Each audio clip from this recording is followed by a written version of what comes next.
Günay Restoran ne faydası var? Klarnet, klarnet. Ne zaman başlayacak? Oğlum zaten bitti, video bitti.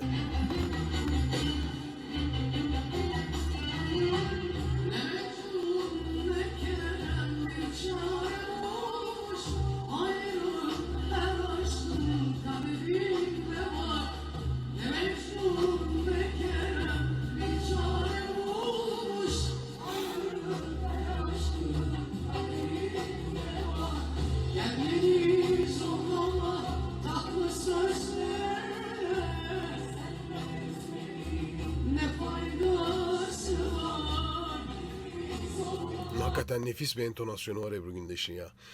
Hiç sallanmıyor sesler, tertemiz. Ya hakikaten kaç senedir de ya Ebru Gündeş, ben liseye gidiyordum abi, Ebru Gündeş vardı ya tabii. Ya bu kadar sene içinde yani okuma becerisini hep katarak, hep daha ustalaşarak, hep okuması daha rahatlayarak ilerleyen, tekniğini hep daha geliştirmiş çok az şarkıcı var. Yani hiç sesinde hışırtı duymuyorsun. Hiç. Yani hiçbir kir yok. Hep her sene daha parlak. İlk çıktığı, Ebru Gündeş'in ilk çıktığı senelerdeki sesi daha kapalı bir sesti. Çok güzel bir ses. Zaten çıktığı gibi patlamıştı Ebru Gündeş. Ama hani sesi daha kapalıydı. Genç sesine rağmen bu kadar parlak değildi. Yaşı ilerledikçe daha parlak kullanmayı öğrendi. İnanılmaz etkileyici gerçekten.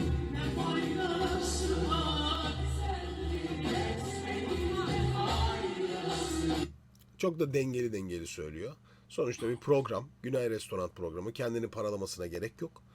Vokallere bıraktığı yerler var. Söylüyor, dinleniyor. Söylüyor, dinleniyor. Sürekli bir mola halinde. Dengeli.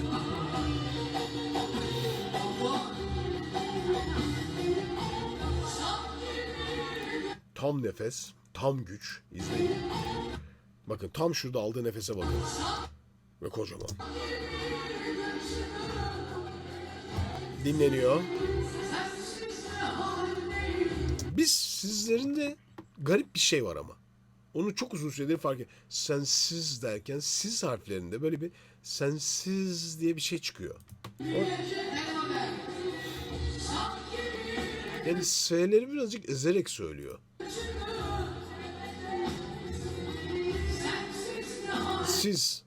Bu i'lerinde sensiz böyle bir değişiklik var. Onu çözemiyorum. Albüm kayıtlarında da aynısı var ve o birazcık doğallığı kaybettiriyor. Onu söyleyeyim yani. O çünkü sensiz daha koyu tuttuğu zaman daha iyi olacak. Sensiz daha böyle şöyle bir şeye dönüşüyor. Onu tam anlamıyorum. Neden olduğunu da anlamıyorum ama çoğu albümün son kayıtlarının hepsinde var. Missing. Bu i'lerin kapanmasında hep bir şey missing. Değişik. Neden bilmiyorum yani. Mesela bakın vokallerini silecek misin diyorlar. Misin diyor. Sı var. Sığlarda bu S alırken hep ne faydası si. Böyle bir artikülasyon değişimi var. O da zamanla elde geçmiş bir şey ama bence pek güzel değil. Evet, kısa bir kayıt zaten. Gördüğünüz gibi burada bitiyor. Mesela Ebru Gündeş'in şeylerine bakalım. Göreceksiniz o S'leri. Ebru Gündeş dediğim zaman albüm böyle kayıtlarında nereden bulabiliriz acaba?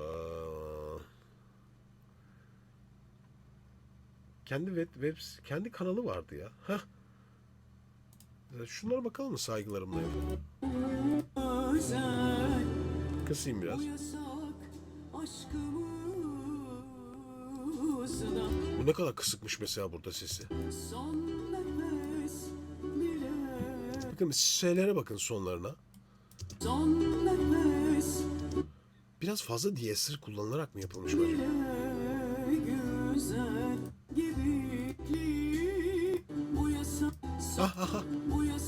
Yasak. Görüyorsunuz değil mi? Bakın. Neden yani bu bilmiyorum ya. Yasak. Yasak. Yasak. Sus. S'lerde bir patlama var yani.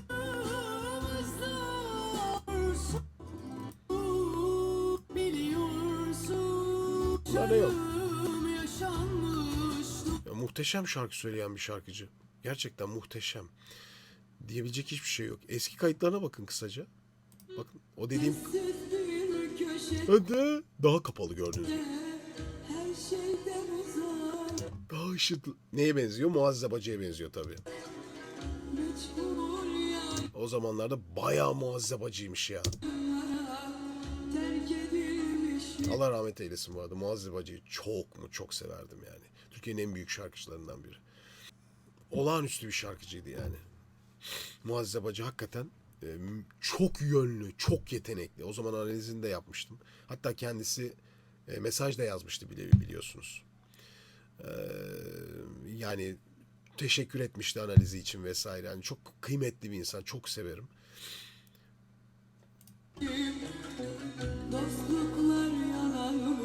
Yalanmış. Bu kadar kapalı bir okuştan dönüştüğü şu anki okuyuş olağanüstü yani. Olağanüstü fark var Ebru Gündeş'te.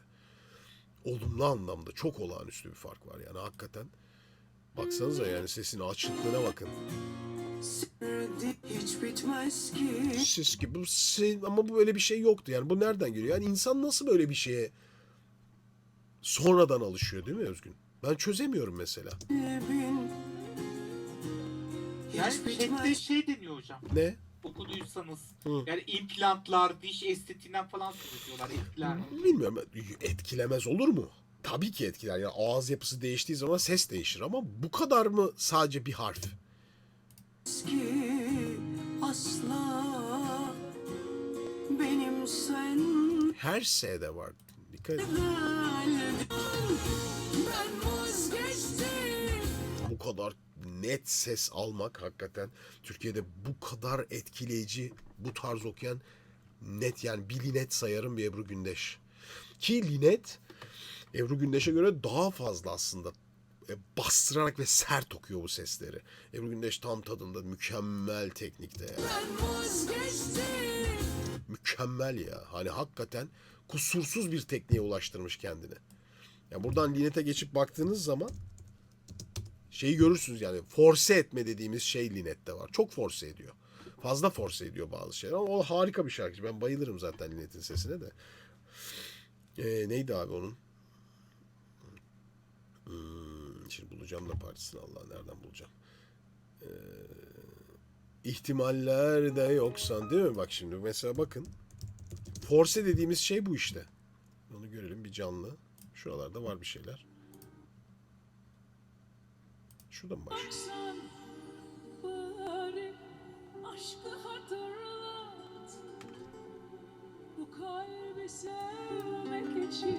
İnanılmaz bir ses ya.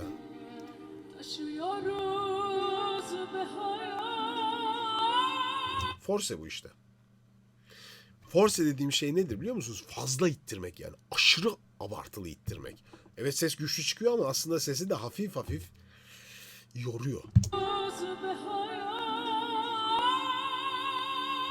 Distortion'ı hissediyorsunuz sesi değil mi? Böyle bayağı brutale dönmeye başlıyor.